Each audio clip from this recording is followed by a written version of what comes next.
ধর্মনগর স্কুলে আন্দোলন করতে গিয়ে এলাকার সমাজদ্রোহীদের হাতে আক্রান্ত হয়েছিল এক স্কুল পড়ুয়া। বর্তমানে সে জীবিত চিকিৎসাধীন রয়েছে। শুক্রবার তাকে দেখতে জিবি হাসপাতালে গেল এনএসইউআই টিমের এক প্রতিনিধি দল। জিবি হাসপাতালে মেয়েটিকে দেখলেন তারা এবং আক্রান্ত পরিবারের সাথে কথাও বললেন। প্রতিনিধি দলের হয়ে একজন সদস্য বললেন, যে ঘটনাটা সেদিন হয়েছে তা একদমই সঠিক হয়নি। এইভাবে একজন স্কুল ছাত্রের উপর আক্রমণ তা কোনোভাবেই মেনে নেওয়া যায় না।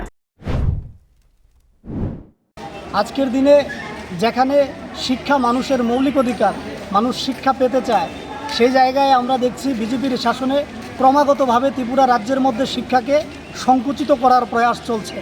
ইতিমধ্যেই পশ্চিম ত্রিপুরা জেলা এবং উত্তর ত্রিপুরা জেলার শতাধিক সরকারি বিদ্যালয় বন্ধ করে দেওয়ার পরিকল্পনা করেছে। রাজ্যের প্রত্যেকটা স্কুল আজ শিক্ষক স্বল্পতায় ভুগছে। যে জায়গায় রাজ্যের ছাত্রীরা চাইছে ওরা শিক্ষার মাধ্যমে এগিয়ে যাবে, ওদের ভবিষ্যৎকে গড়ে তুলবে, আর তাদের এই ভবিষ্যৎ গড়ার পথে অন্তরায় হয়ে দাঁড়িয়েছে বিজেপি আশ্রিত কিছু রাষ্ট্রবাদী মাফিয়ারা।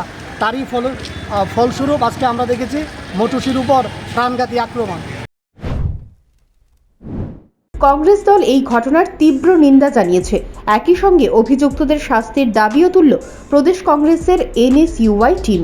Bureau report, news prime Tripura.